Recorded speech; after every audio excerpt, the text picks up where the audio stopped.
What's up, fellow Boston sports fans? Episode 52 is upon us. We got Sean McAdam from the Boston Sports Journal talking to us about what might happen at the trade deadline for the Red Sox, if he sees any big moves coming along, or even some small ones for that matter. Then joined by Chris Price, also from the Boston Sports Journal. Going to talk a ton about the Patriots, also why he is at the Boston Sports Journal. Definitely should check them out if you're not already a subscriber. Get on it ASAP. Training camp with him. What's up with Malcolm Mitchell if he sees him coming back, that kind of stuff. I think Chris and I are going to talk about what actually happened at the trade deadline today, if we think the Red Sox did enough to help them going forward. Was there a huge need that they just didn't fill? Things like that.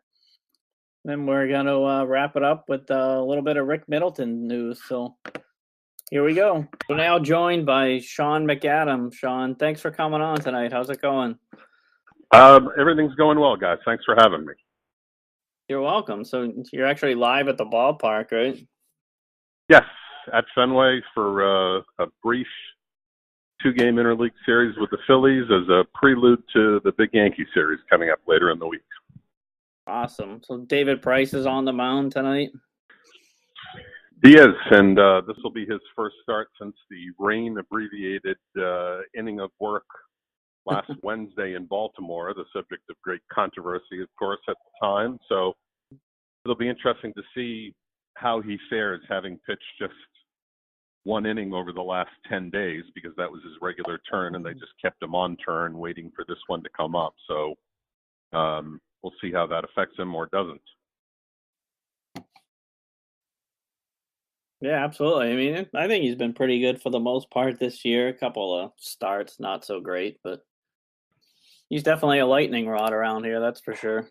Yeah, that's certainly true. It has been almost from the time he arrived, and I kind of get the feeling that Price could win every start for the rest of his Red Sox career, and people would still be on the fence about him until he A, beat the Yankees, or B, won a playoff game. So ultimately, that is how people are going to evaluate him. And I get that at $31 million a year, the most expensive free agent contract ever given to a starting pitcher. Expectations get set high, and when you struggle against your team's primary rival and don't have a very good track record in October, people are bound to be skeptical, and that's what we have with David Price. Yeah, absolutely. So what was your first impressions of Evaldi? I think you have to be impressed by what we saw on Sunday. 7 innings, 4 hits, no walks. He certainly looked like a guy that got comfortable here quickly. Probably a little bit of an unnerving week for him, being traded a few days earlier and having to pack everything up in the middle of the season and go from a 500 team in Tampa to a team very much thought to have World Series aspirations here. But it looks like he's one of those guys who is a different and better pitcher after Tommy John surgery. He's throwing harder than he ever has. I think he's learned how to use his cutter a little bit more. And, if you throw out a bad start he had, ironically, 2 weeks ago against the Twins while with Tampa Bay, I think his ERA is down to about 2.6 for the year. So, so far so good. Obviously, it's only one start in 7 innings against the team out of contention in the Twins, but hard to do much better than he did Sunday in his debut. Absolutely. So, Chris, what do you got? How's it going, Sean? Thanks for coming on. Sure, Chris.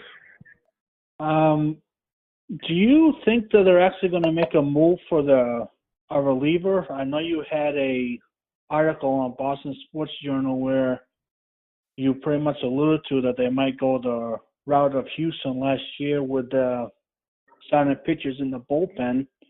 How do you see things playing out here and into the deadline tomorrow? My guess is that they do something by 4 o'clock on Tuesday, but not anything that would be a dramatic upgrade. There are a lot of teams who have let it be known that they have some relievers to move. Most of those are headed toward free agency, and the asking price is not going to be great. So I think the Red Sox will do something to bolster their bullpen, but I think it'll be kind of a minor thing. Maybe they get a lefty to match up with, or maybe they get somebody that you might see working in the seventh inning. But in terms of what I think they really need, and that's a proven eighth inning guy, a guy that you would trust in high leverage spots. I think most of those guys are gone when you look around and see, obviously, Britton going to the Yankees and Familia going to the A's and Benoit going to Milwaukee. All those guys were closers in their free agent year, rentals with relatively modest asking prices in terms of the prospects that you'd have to give up. And really, they're all gone. The only one that isn't is Fernando Rodney, and I'm not sure that that's much of an upgrade at all. So, as I said, there were some guys that they didn't have the capital to go get. Somebody like Brad Hand, who went from San Diego to Cleveland, who's under control for a couple more years after this one. That would have required a real premium prospect, the way that Cleveland gave up arguably the top catching prospect in the game, and Mejia. The Red Sox don't have anybody like that to get in on the bidding. If they did, I think they would be pretty aggressive with somebody like, well, there are a number of guys, but the one that comes to mind is Iglesias with Cincinnati, who is a real talented young reliever who's under control for a couple more years after this. But again, the Red Sox just don't have the prospect package to get in on those guys, and most of the rentals are gone. So I would expect that whatever they do will be fairly minor. Excellent. Do you think they're going to look into maybe adding another infielder, like say a Dozier? You think they have the prospects to pull something like that off, or you think that's off the table for them? I don't think that they perceive that as a huge need. I mean, look, you can almost any team in the game can take a look around and say, well, we could get better in this department, and we could improve here, and we could upgrade this spot. And you can play that game up and down the roster for any team, no matter how good the record is. But, the fact is that they've gotten to the best record in baseball, being without Dustin Pedroia all year and kind of getting by on a platoon with Nunez and Holt. It's a little more complicated here in the short term because of Rafael Devers going on the 10-day disabled list, and Sue Lin coming up to provide some infield depth. But I think if the injury to Devers were more long-term and he might be out, and if he was going to be out, say, a month, then maybe you look at an Adrian Beltre or somebody, a veteran that you could come in and pick up at the last minute. But being that it's a hamstring thing and probably isn't much more than a week and a half, I think they will focus on marshaling whatever resources they have to address the bullpen and not worry about, the fact that maybe they could upgrade at a couple of infield spots or on the bench. I just don't see that as being a priority in the big picture. Steve? Yeah, it's good to hear they dodged the bullet on Devers. Kind of looked worse. Yeah, when he rounded second and headed for third the other night in the seventh or eighth inning, you could see him grimace a little bit. He pulled up, and they lifted him right away to put a pinch runner into the game. And you never know what gets tweaked in those situations, if it was a knee or something more serious. But it does seem to be just a mild hamstring strain. And as I said, I think the expectation is that he'll be back the middle of next week or soon after. Yeah, glad to hear it. Now, what's the latest you're hearing on Eduardo Rodriguez and Stephen Wright? Rodriguez got looked at by an ankle foot specialist over the weekend, and he was able to get a little bit of clearance today to do a little bit more in terms of some running and some exercises and physical activity. He can get on a treadmill now and get in some cardiovascular work. He has been playing catch off flat ground the last few days.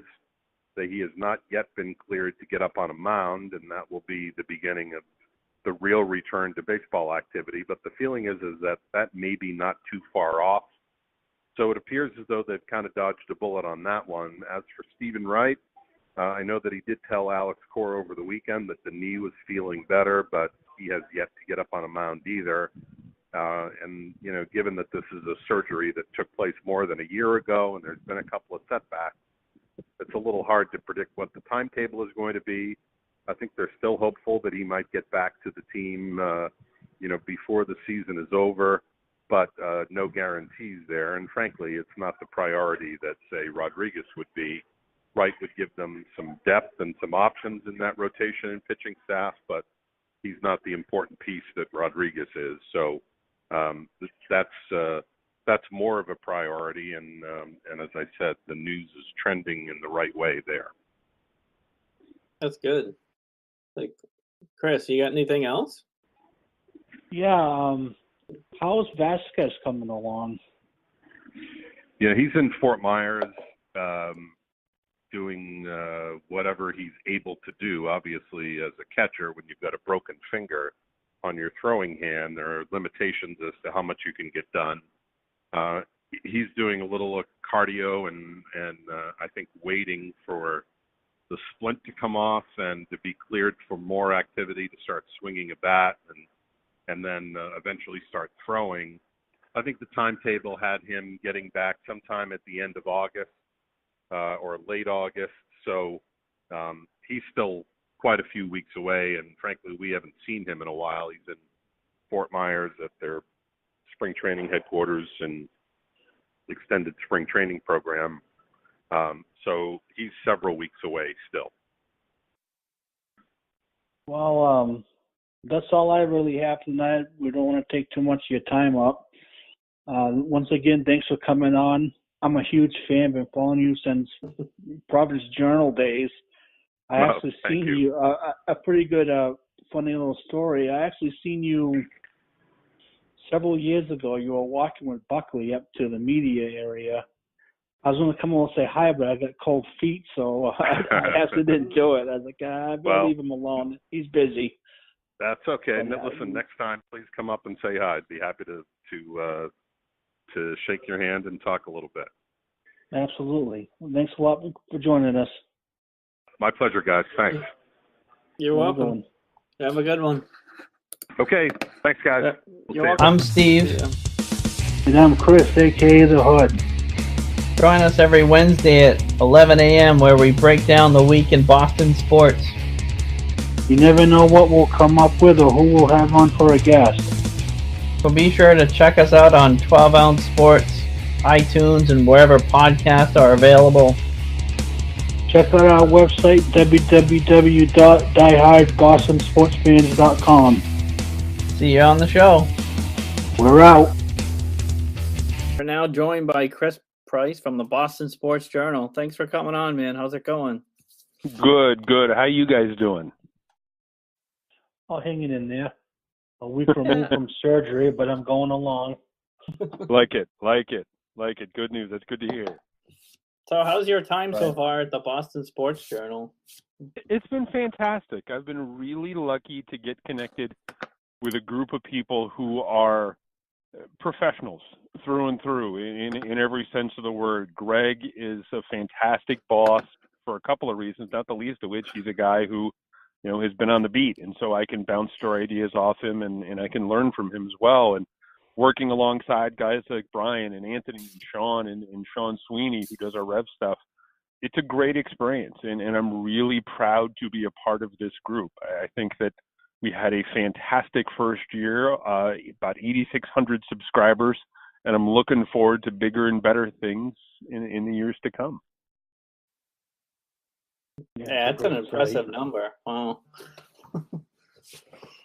We've been very lucky, but the thing is, it's such a competitive market, as you guys well know, that we need to continue to keep that momentum going forward. We need to continue to give people an alternative, whether we're breaking stories or whether we're presenting stories that are different or outside the mainstream or that no one knows about, or we're coming up with stats or quotes or whatever the case may be.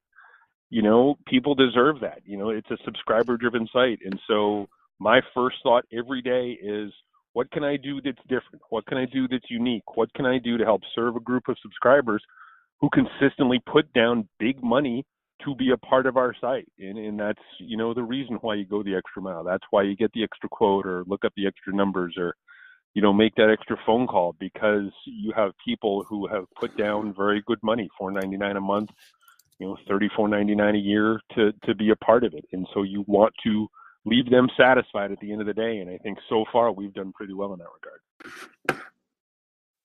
Oh, definitely.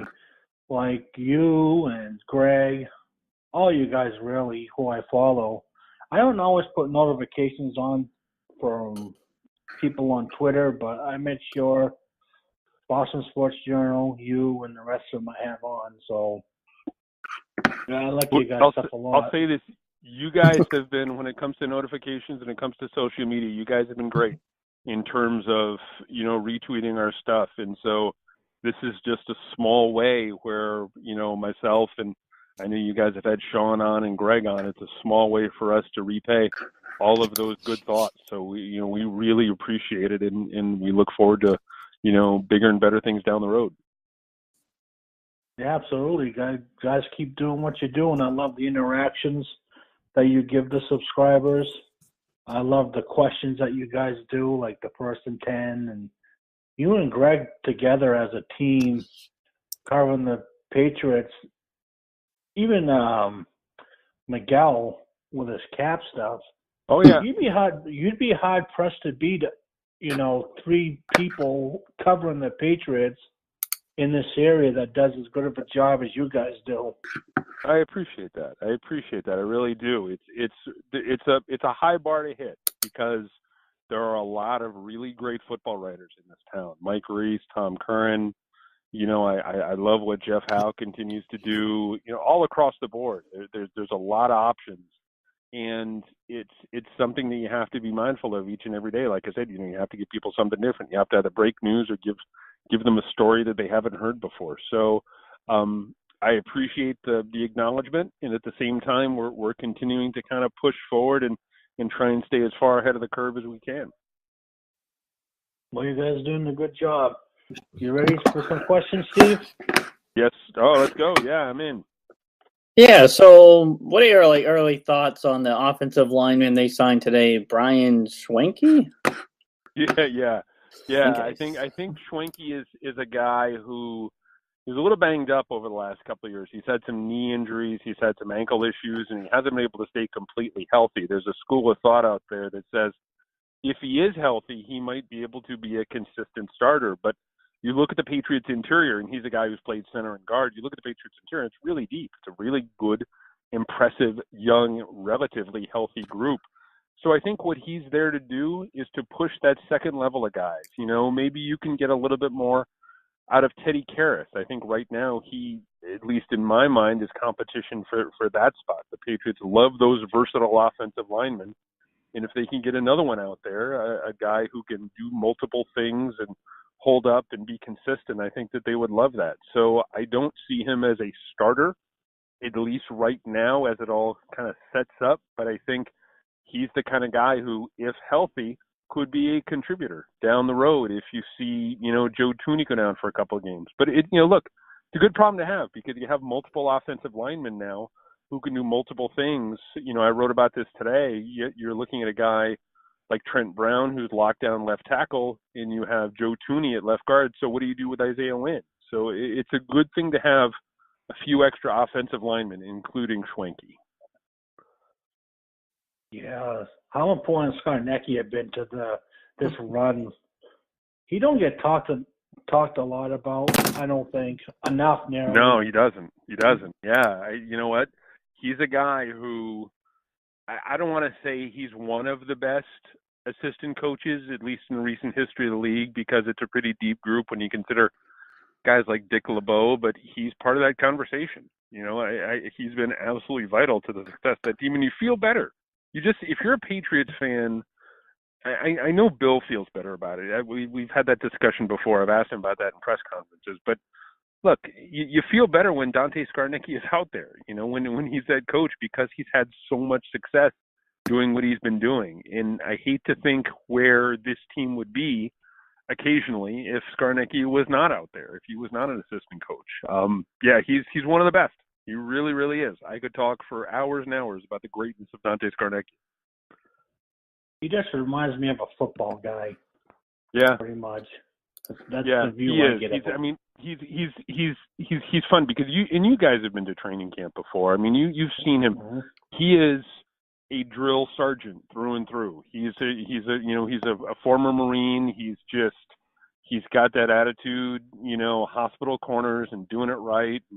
It's not really complicated with him. Guys say it's not really complicated with him, but really the genius is getting it down, getting it consistent, and doing so many of the little things right. And that's why he's had the level of success that he's had with the guys that he's had there over, 3 decades in on and off, in New England. Yeah, he's been there forever and a day. What he did with Shaq Mason was pretty incredible. Yeah. It was funny. Bill talked about that the other day.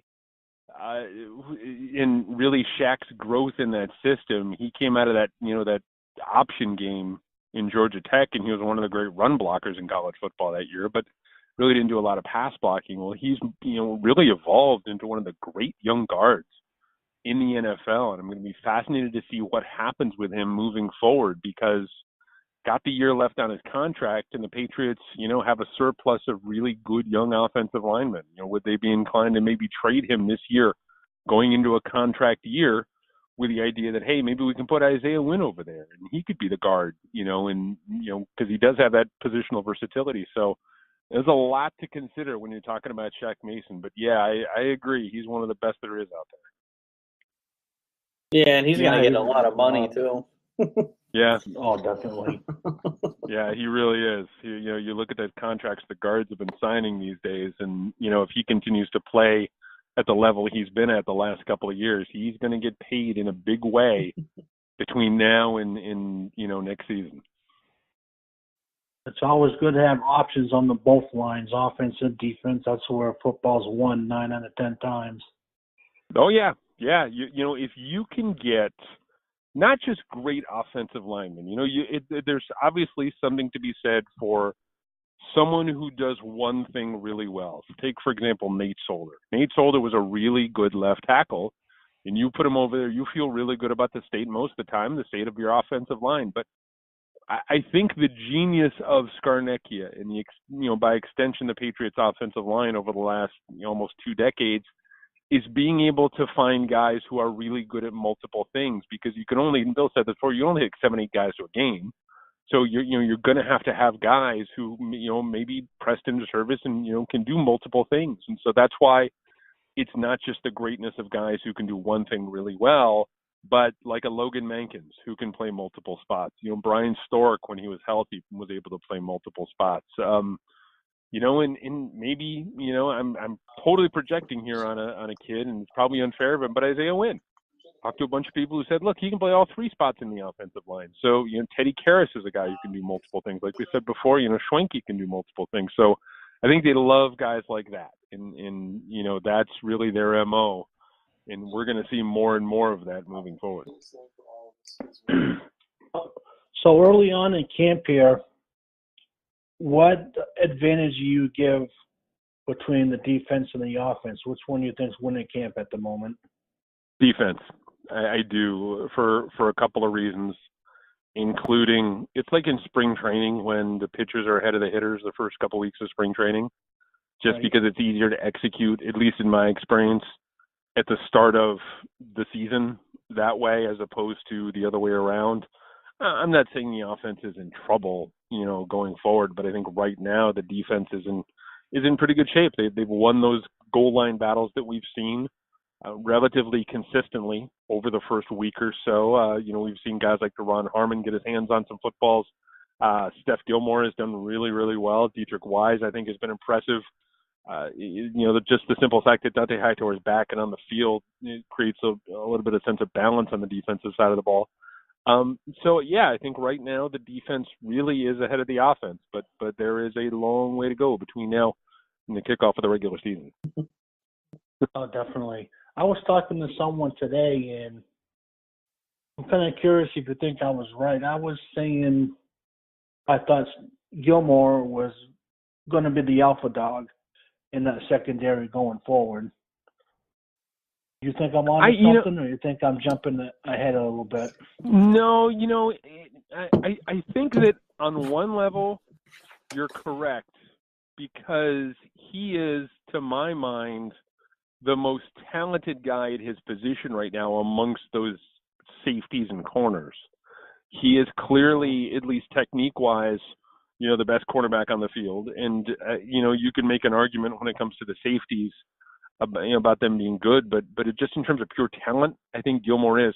And at the same time, Gilmore is not necessarily an alpha dog in terms of leadership. He's a very, very quiet guy, very reserved, likes to keep to himself. When you're looking for really dynamic leaders in that secondary, real alpha dogs, to my mind, at least from a personality perspective, you look at a guy like Devin McCourty. McCourty obviously been there since 2010, very well respected in the system. Everyone looks up to him, and I actually talked to Gilmore the other day, and he said McCourty was the guy who did the most to help him last year when he was struggling with the communication. So I can see where you're coming at from a pure talent perspective, but when you kind of put it all together, the off-field stuff, the intangibles, the leadership, the background in the system, I would give a slight edge to Dev, at least at this point. Yeah, very good point. I have McCourty too. I mean, who doesn't really? I mean, he's a great leader, overall talent, nice hitter, covers well. Yeah, I mean, he's dynamite. He really is. He is, and I had this conversation with someone the other day. When it's all said and done, he might be one of the finest defensive backs that Bill Belichick has ever coached. And I'm going all the way back to the Giants days, the Browns days, the time in New England. I know you really start to think about it. It's an impressive list when you throw guys like Ty Law and Revis into the mix, even though Revis is only here for a year. But I just think what he brings to the field and the way he has been a coach on the field, a true extension of Belichick on the field. I think he's going to go down as one of the best defensive backs Belichick has ever had. Wow. That's pretty impressive. Yeah, Thompson? Yeah, just going back to Gilmore a little bit. I can't remember another Patriot who seemed to flip the switch midway through the season, quite like he did last year. That's amazing. Yeah.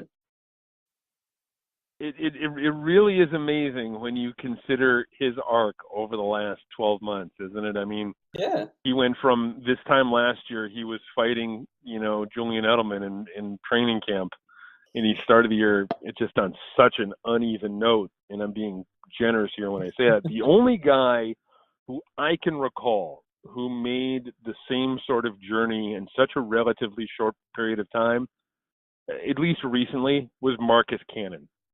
Because you guys remember Marcus Cannon, people wanted to ship Marcus Cannon out of town after the 2013 AFC Championship game when, quite frankly, he almost got Brady killed on a couple of occasions. But he was able to rebound. He was able to get back with Dante. He was able to lose some weight. He was able to work on his technique. And I was getting not text last year, but I was getting tweets last year from people who were saying, well, why wasn't Marcus Cannon part of the Pro Bowl mix? He put up phenomenal numbers. So, I don't think it was as dramatic as Gilmore, maybe, but I think he was part of that conversation when you look at guys who were able to turn it around in such a relatively short period of time here in New England. Yeah, agreed. Yeah, that's a great comparison. More questions, Steve? Yeah, how do you think Derek Rivers is going to do this year?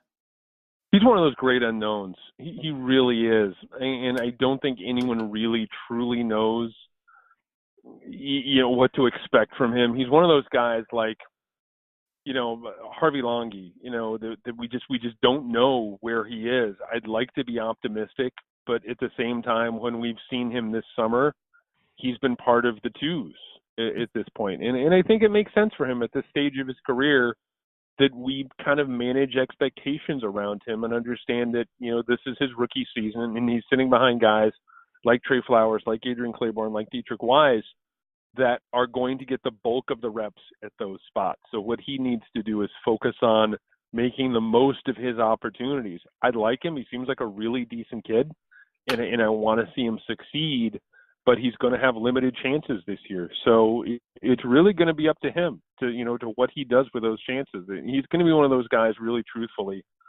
I think we're going to know really early on. We're going to see him in the preseason, in the second half of these games in the preseason. And if he can be consistent, if he can continue to stack success, as my man Greg says, I think he's going to do okay. But again, I think it'd be wise to kind of manage expectations for him at this point in his career. Decent. Yeah, that's fair. Yeah, I believe so too. How's the linebackers looking overall? I know I keep seeing Van Noy's name a lot popping up. He's having a pretty good camp overall. Yeah, he is. I think Hightower is what he is, and I think when he's healthy, when he plays 12 to 16 games a season, he's a borderline All-Pro. Everything is going to flow from him. If he's healthy and he can play, then I think they're going to be in really good shape. And Van Noy, through his play last year, earned the right to be the complementary piece next to Hightower. And then you're going to see, maybe a few different possibilities. I still think they're a little thin at that spot. Someone floated a BSJ commenter today, floated the idea of Quan Alexander, a trade for Quan Alexander in Tampa, guys going to the last year of his contract, maybe for a pick, maybe for, Shaq Mason. Who knows, some sort of combination of both that could help kind of shore up that linebacking core. They just feel a little bit thin right now. Maybe one of those rookies asserts himself, Bentley or Sam, or, you get more of a performance out of one of Landon Roberts. He continues to evolve as a player, but they still feel a little bit thin there, even though you feel good about what you have at the top with both Hightower and Van Noy. Beautiful. I love defense. I could talk defense all day. I agree. We get along great talking together. Yeah. And the thing about this defense this year, it's going to be fascinating because the front seven is super young. Their average age after Branch and Ricky Jean-Francois left, their average age dropped by like 2 points, 2 years.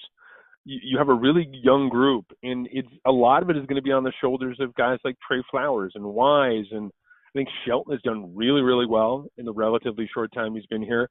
You have you're like I said before, you're thin at linebacker, but you have a really impressive secondary. So, if they could figure out a way, the biggest thing I think right now is still if they could figure out a way to get consistent pressure on opposing passers, I think this has a chance to be a very good defense. But they're going to have to find someone who maybe they didn't necessarily think of at the start of the year. You pretty much know you're going to get if he can stay healthy.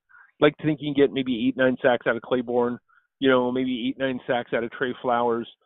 Can, I don't know, Adam Butler be a consistent interior pass rushing presence? Can you get something out of, we mentioned before, Derek Rivers? Can Harvey Longy be a guy? Can, if they feel good about where they are up the middle, can they put Dante Hightower on the edge and have him do some pass rushing? So I still think they need a little bit more pass rushing depth, at least on the defensive side of the ball.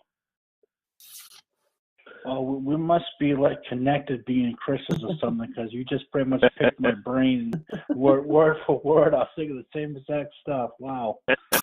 Great minds think alike, right? Oh, absolutely. What's the deal with Malcolm Brown lately? Is he like in the doghouse a little bit, or?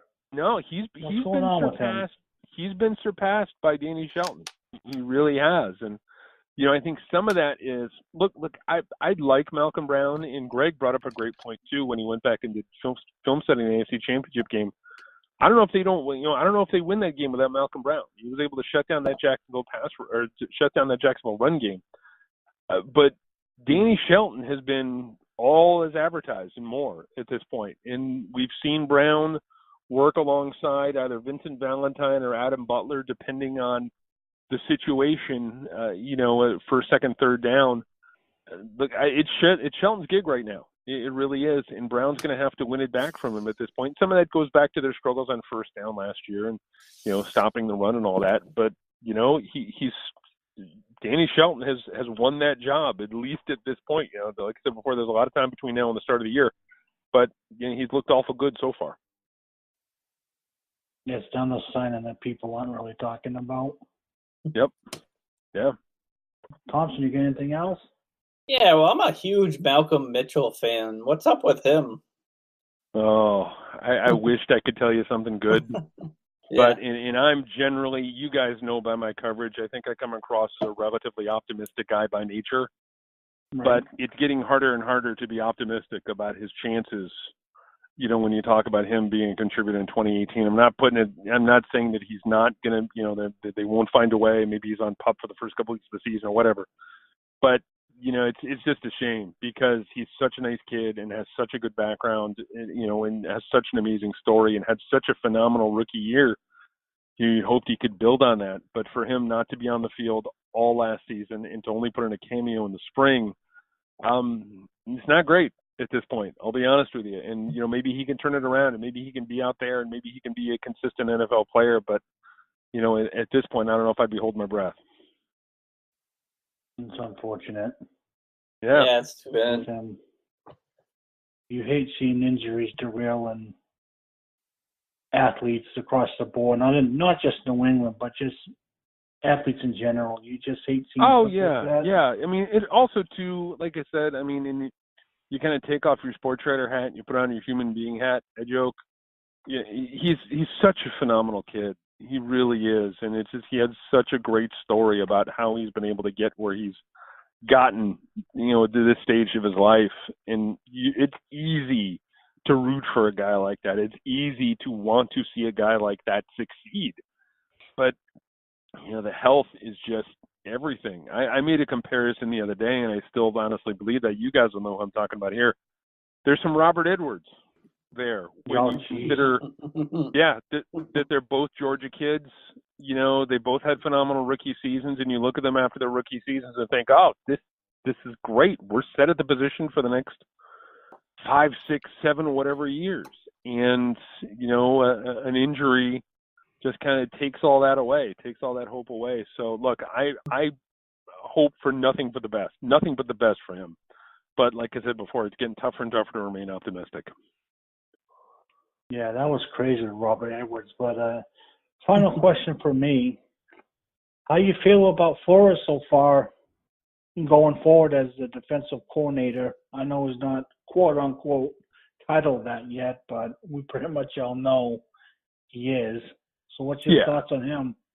Yeah, I like him. The guy who you really need to talk to about Brian Flores is Devin McCourty. McCourty loves him, and McCourty told me last year, look, when he gets up there, Brian Flores is the guy who commands the room. And that's, half the job as a head coach. So I think he's going to be a head coach down the road. And obviously, we're sitting here late July. You don't know how it's going to look at the end of the season, but he's certainly off to a good start as long as he keeps guys, the core healthy. The McCourtys, the Hightowers, the Sheltons, the Flowers, the Wise, those guys, as long as they stay healthy, that group is going to be, I think that group has a chance to be really, really good. I don't think it's going to be dramatically different than what we've seen the last few years with Patricia, and I think maybe down the road he continues in that same job. He's going to be able to put more of his imprint on the defense. But, I think he's off to a really good start so far.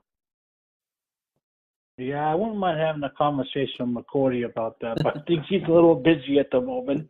Yeah, just a little. I don't think he returned my tweet or anything to him. But anyone who's listening to this show who's going to be, I know we're not live, but we're going to be podcasting. You really got to follow Chris and everyone at Boston Sports Journal. You will not be sorry. No doubt about it. That's very, very generous of you to say. It really is. We continue to work hard, and look, a lot of it is, and we're talking a little bit before we started the show. A lot of it is trust these days. If you're a consumer of news, if you're a consumer of media, you have to go to places you trust, and it's on us to continue to build up that trust with the readership. And I think we've done really well so far, and we continue to work on that now going forward. So I appreciate and acknowledge everyone who has jumped on board, including you guys, over the first year. It's been a phenomenal ride.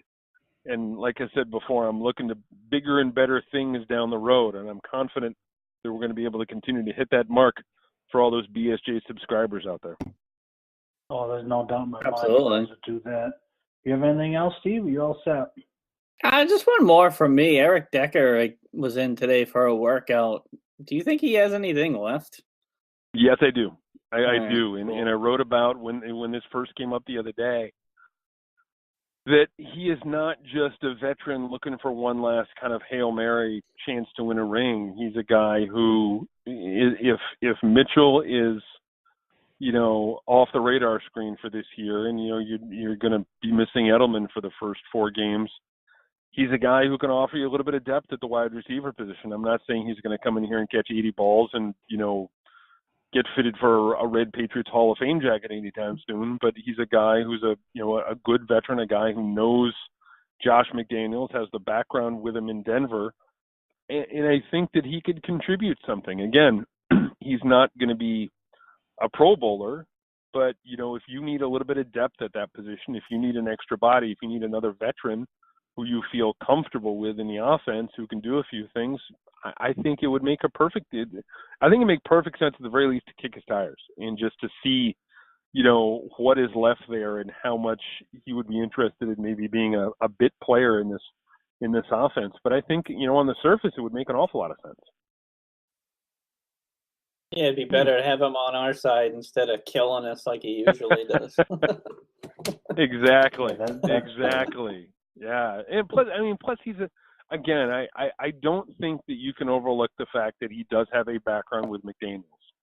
And I think that's very, very important when you talk about the possibility of him coming to New England. You're not just talking about a guy who is, like I said before, a veteran kind of casting about for a job. This is a guy who, has worked with Josh before, and, they can speak in that offensive shorthand. So in terms of getting him up to speed in the system, I think that process would be streamlined a little bit. Cool. Yeah, and if I'm not mistaken, I think he said he wanted to come here. Yeah, he did. He talked to, I think it was Sirius. I think he talked to Sirius XM. Said, look, I'd be really comfortable in New England. And I did kind of a deep dive. We did a bunch of, film reviews on the site in the off season for the newcomers, guys like Patterson and Shelton and McCourty. And we did one for him, even though he had not been signed. And you look at his film and you start to think, hey, this again, in the short term, it might work. There might be something there. Awesome. Yeah, that's all I got. Incredible. Great interview. I appreciate this, guys. Having you on. Yeah. How about you let everyone know where they can find you on social media? Yep, I am at C Price NFL on Twitter. That's C Price NFL, and we have the best place to engage is we do those Q&As on Monday. They're usually about 3:00 or so, sometime mid-afternoon, and that's where I go in and I answer a whole bunch of BSJ questions. So if you're a BSJ subscriber, I'm available then. That's probably the best time to get me, but you can also follow me on Twitter, like I said before, it's C Price NFL. That's C Price NFL. Awesome. Great stuff. Yeah, definitely let us know if we can do anything. I appreciate you guys. Yeah, I appreciate you guys making this happen, and I know that we had to be kind of a little flexible over the last couple of weeks, but being able to kind of hook this up, I'm glad we were able to work it out. Definitely. Perfect. All right, man. Enjoy the rest of your night. Good night. Sounds good. Take care, guys. You too. Have a good one.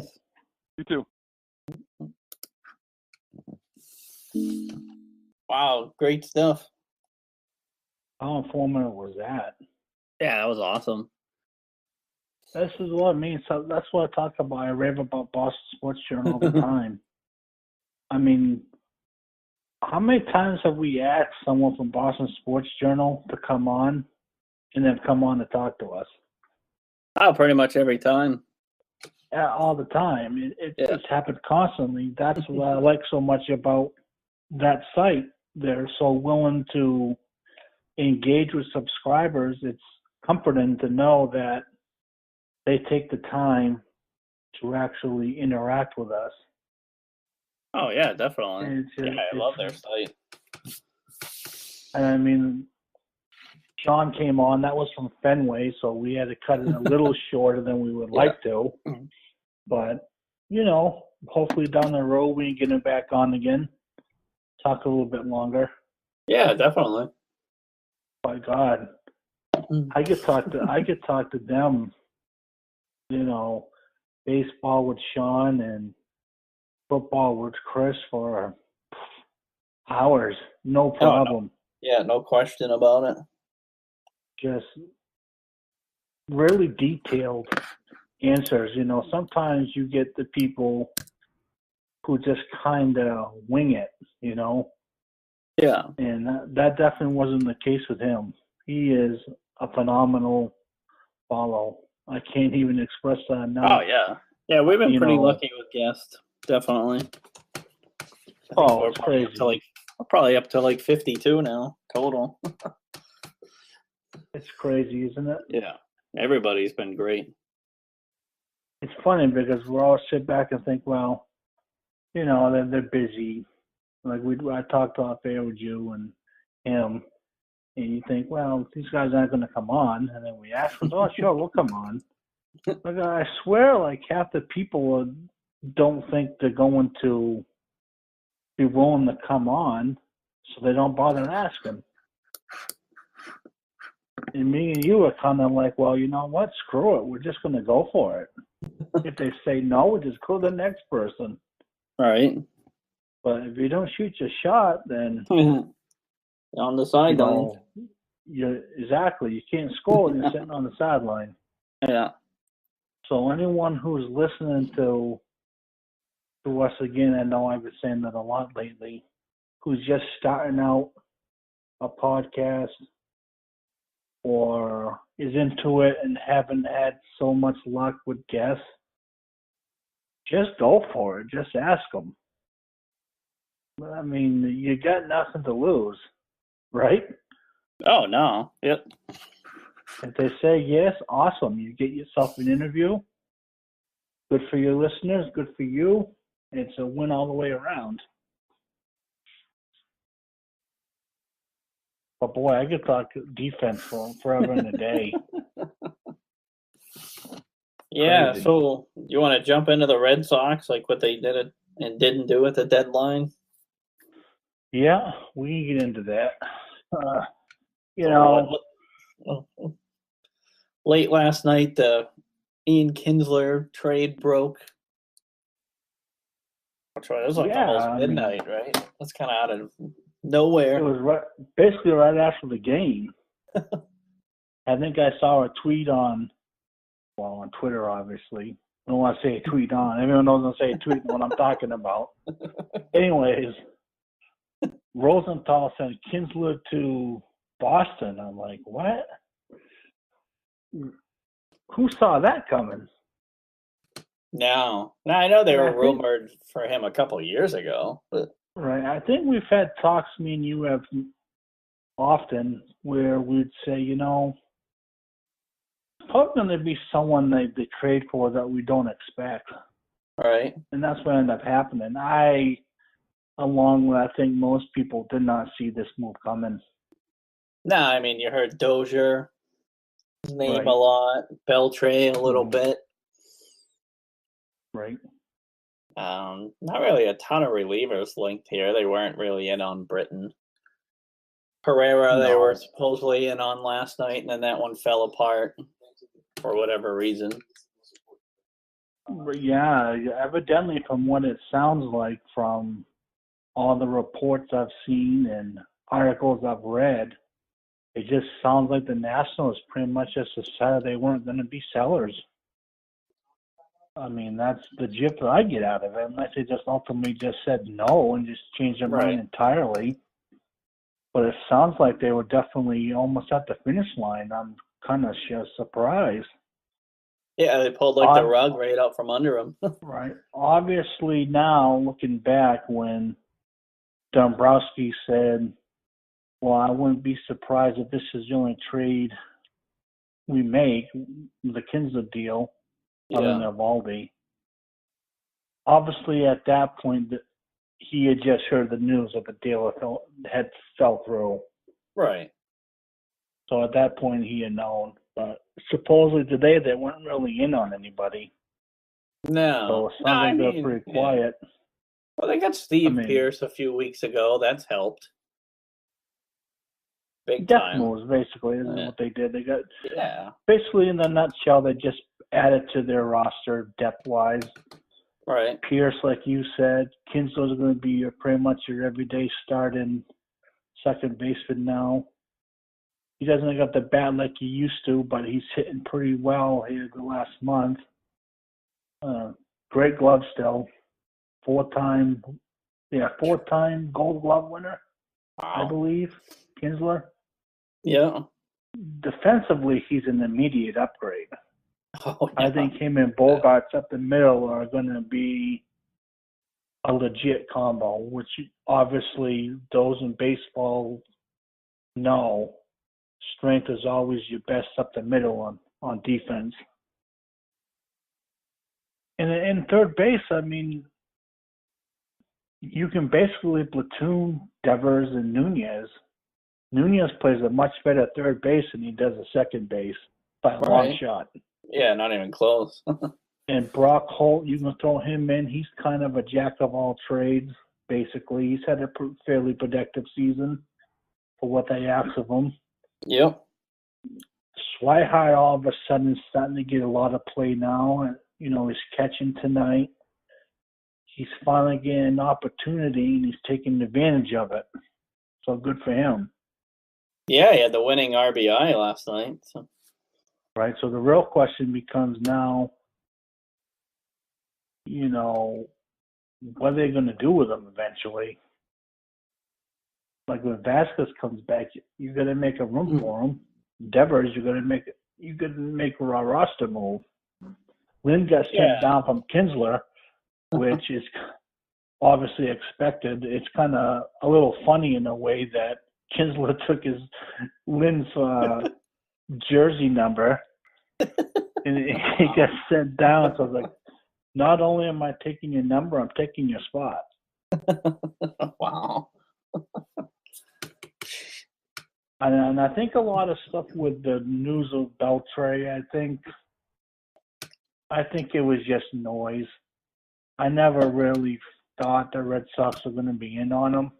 Maybe a flyer. But I think, like Sean alluded to, with Devers not being all too banged up, there really wasn't a need for that. Right. I mean, 39 years old. He's got, I think, 5 homers on the season. He's a bench guy now. I mean, I understand Beltray's a name. We all liked when he was here and wish he was here longer. But yeah, other than leadership of some form, because he obviously has that, what can he really bring to the table? Realistically speaking, he's not going to get a lot of playing time with Devers here. You wouldn't think. No. So it just didn't seem feasible to me it was going to happen. Now, going forward, as far as the bullpen goes, you just got to hope that, Thornburg continues doing what he's doing. It's a little scary. I ain't going to lie to you. It's the biggest weakness, and I don't think they did enough to ease anxiety and overall with Red Sox fans. I don't know how you feel about it. No, God, no. Jeez. No, I mean, yeah, they're banking on Thornburg coming into himself. I mean, he's been really good since, not this last Sunday, the one before. He's been really good since then, so hopefully it is figuring it out. They like what Sean McAdam wrote, I think it was last week, how they're kind of stocking up on starting pitchers and they kind of moving them to the bullpen in the playoffs. definitely seems like what they're doing. I mean, they went out and got Evaldi, who I really don't know. I mean, the guy's had 2 Tommy John surgeries. Do you really want to move him to the bullpen in the playoffs? So that's kind of weird. Like Pomerantz, you could do it with. Stephen Wright, like who the heck knows if he's pitching again this year? I haven't really heard a peep out of him in a while. You know, Erod, if he comes back the end of August, does he have enough time to build up his arm to be a starter? Who knows for the playoffs? Yeah, they definitely have some questions. They have enough hitting. They just got to do it. Exactly. I mean, I think it's going to be one of those things where it's going to be just all hands on deck type thing. Yeah. Clearly, we know who the closer is. That's not in question. No. Yeah. Hopefully, it doesn't become in question, because if that happens, we're in deep trouble. Yeah. But I mean, Barnes has had a pretty good year overall. He's been pitching really great lately. Hector Velasquez. Yeah. He's been good. I mean, I don't know. I don't think they're as bad as we tend to believe they are. They're not great. Numbers-wise, they're really not terrible. The problem is, like, Jim Murray was saying today, they're going into the bullpen when they're up like 10-5. They're up by 4, 5, 6 runs. So they haven't really had that really precious situation overall yet. I mean, they had it last night, but that's the type of stuff you need to see your team succeed at, especially going forward in the playoffs. Oh, definitely. Because the pressure's mounting, and they absolutely cannot be one and done. No. That would be such a disastrous end to this season if that happens. It would just be crazy. What a disappointment that would be. Can you imagine winning 110 and being knocked out in 3 games? It'd be crazy. I mean, it would be bloodshed around here. Yeah, I mean, what's Dombrowski's MO his whole career? Yeah, it's his biggest problem is he can't build a bullpen. Yeah. That's been his biggest issue when people hammer him about the farm system. It's not great. The biggest problem with our farm system is a lot of our big names are in low ball, single A, that type of stuff. Mata, Hawk, Feldman. They're all low prospects, so like single A now, and they don't really start getting rated all too well until they hit like double A, and then you start to get a sense of what you really have in these players. So the jury's still out on these players, but I think they have 3 very good people right there. Yeah, as they say, everyone's great in single A. Well, that's just it. I mean, yeah, exactly. Yeah, it's an exaggeration. On my parade or something here? No. It's like I hope they work out. It's just it's hard to get a huge impact bullpen arm when you don't have the trade pieces. Because you don't want to. Your best record in baseball, you don't want to subtract off the major league roster to get one piece. I mean, that would be stupid. That's something that me and you kept harping about in a group on Facebook. Shameless plug, diehard Boston sports fan. Anyways, we've been harping about that for 2 weeks now? Yeah, at least. Going over and over and over and over, saying, look, you don't want to subtract from your team you have now. And no fault of people in that group, but some of the names that people would be suggesting to go out and get, you'd have to do just that. Right. And that wasn't feasible either. So I think we're in a situation now where you know what you got. This is it. Don't expect, this August waiver wire move to come through because you're going to get blocked. And if you're best team, if you're the best team in baseball, how often do really good relievers slip through the cracks? You don't think the Yankees are going to stop you just because? Oh, they would. Yeah. Them, Houston, all your competitors around, they're going to block you. So I don't buy into this. Well, we still got the August thing. What you see is what you get right now. Yeah, unless one of the guys in the minor leagues comes up. That's a possibility too.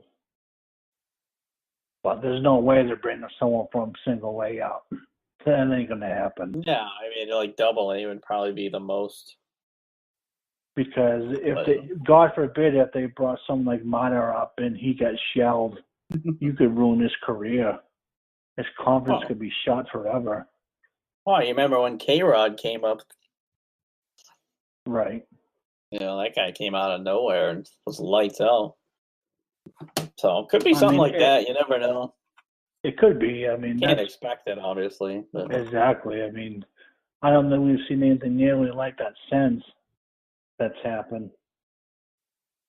No. I can't think of anybody. And the other problem is, for them to actually go and get a good piece, they have to be willing to give up someone like Mata because teams have locked in on them.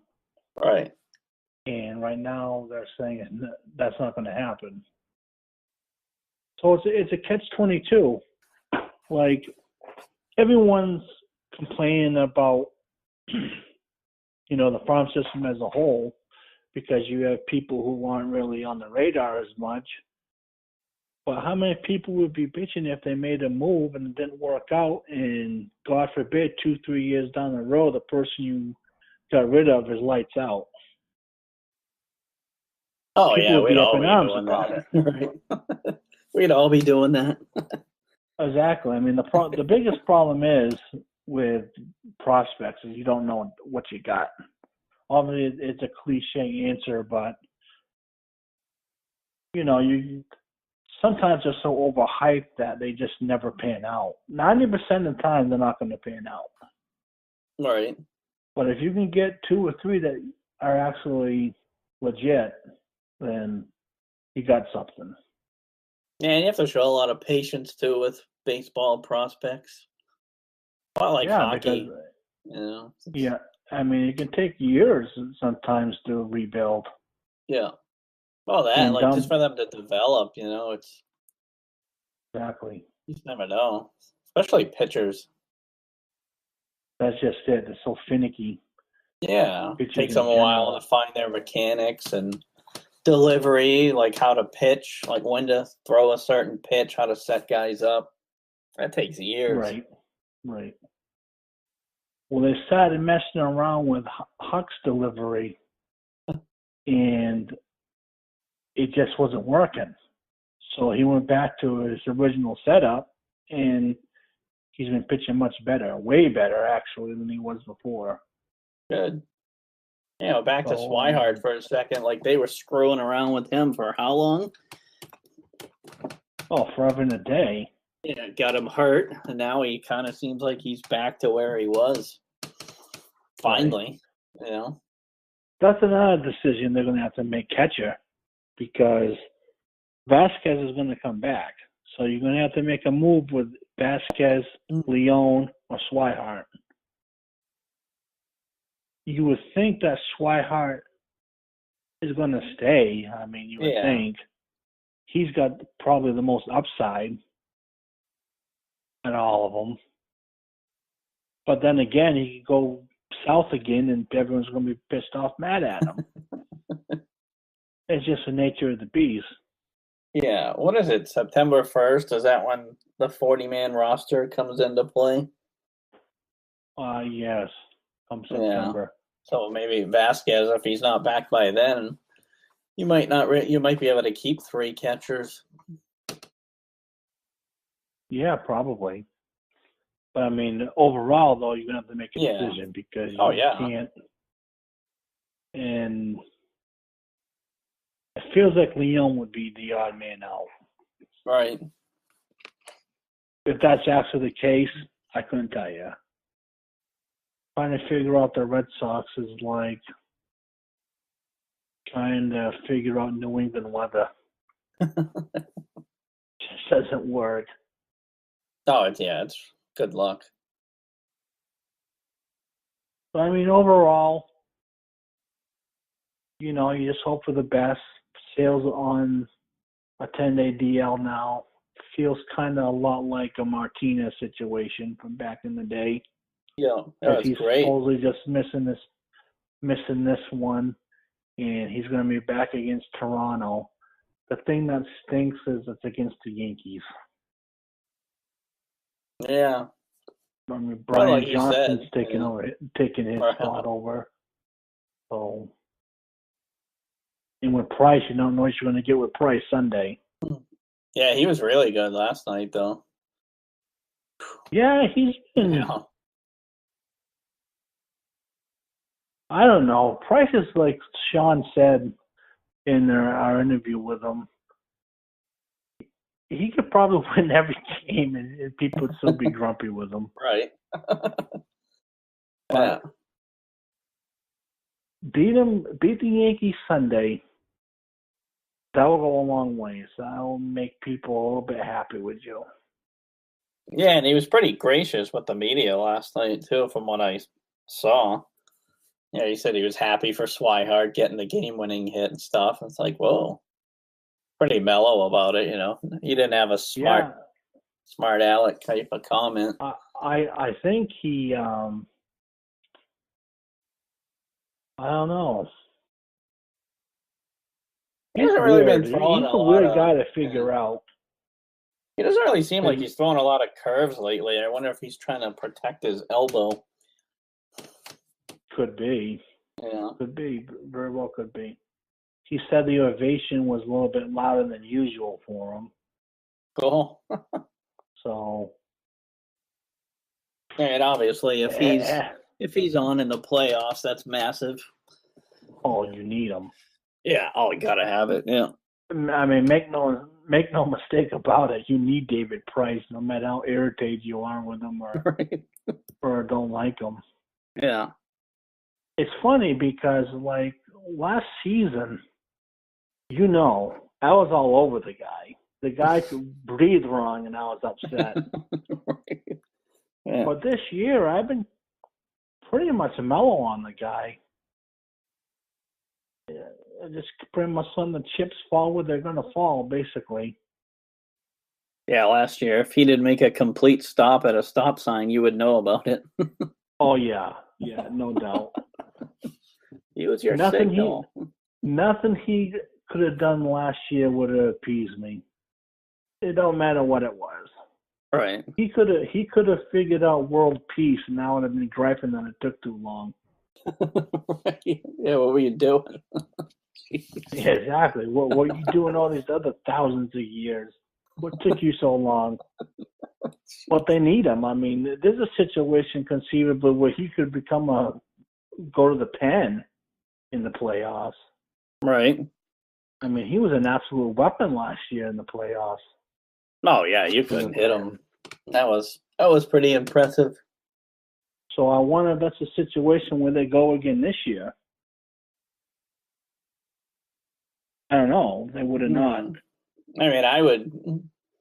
E-Rod would have to be healthy and pitching well. Porcello, he's another one. Love the guy, but every third or fourth start, he just totally loses it for some reason. Yeah, I don't get it. No, you just hope it's not in game 2 or whatever the playoffs. Right. So, but I'm really happy about Valdi. Yeah, he was really good. I mean, obviously one start, but that was pretty impressive. Fenway Park, a lot of pressure on you. He's pitching Saturday against the Yankees. You want to see the place really explode. Let him take care of business against the Yankees on Saturday. Right. Yeah. Yeah, if they can somehow get like a 10-game lead in the division, start resting some pitchers, that'd be huge. I think realistically speaking here coming up, if you can take 3 out of 4 against the Yankees, you pretty much, you got this. Yeah, they should, yeah, if that happens, yeah. Because they still have a relatively weak overall schedule coming up. They have 27 games against the Orioles, Marlins, and Tampa Bay Rays. Right. Not exactly world beaters, so they should be able to do some damage. What I want to see them do is start winning against quality opponents. Never mind winning the games that you're supposed to win. Right. Beat some of these solid teams.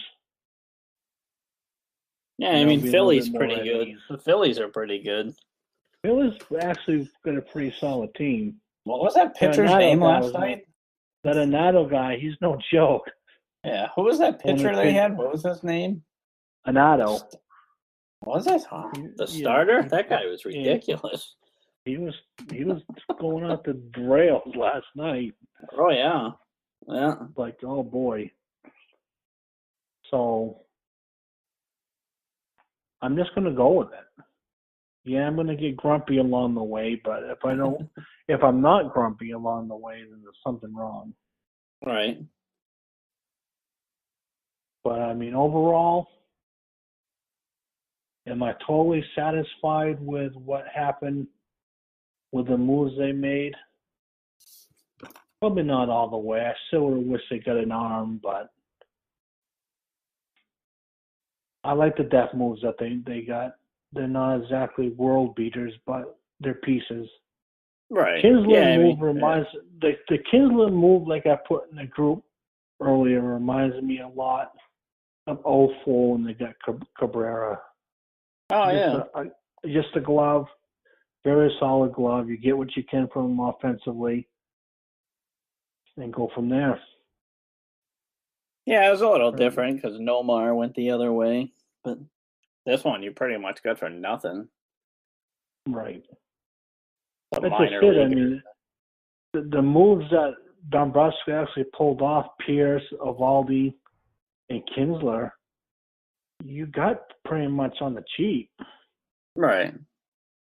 So, worst case, they don't work out, they don't work out. It's not like you lost a top great prospect for them.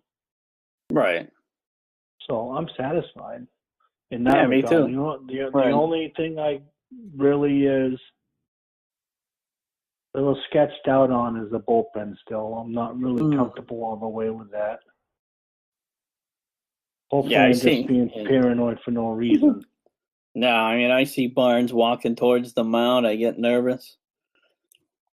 You've had up for Barnes for a while.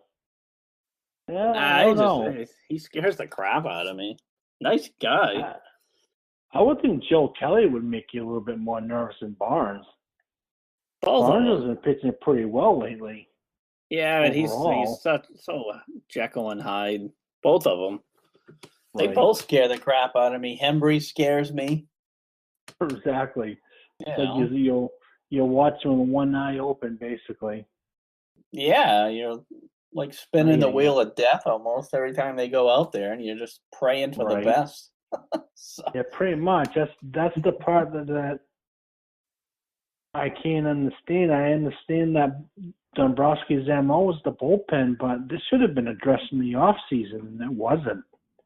No, Tony Watson was available, and Sean this morning said that they called in about him. You could have had him for nothing during the off season for just making the offer to him.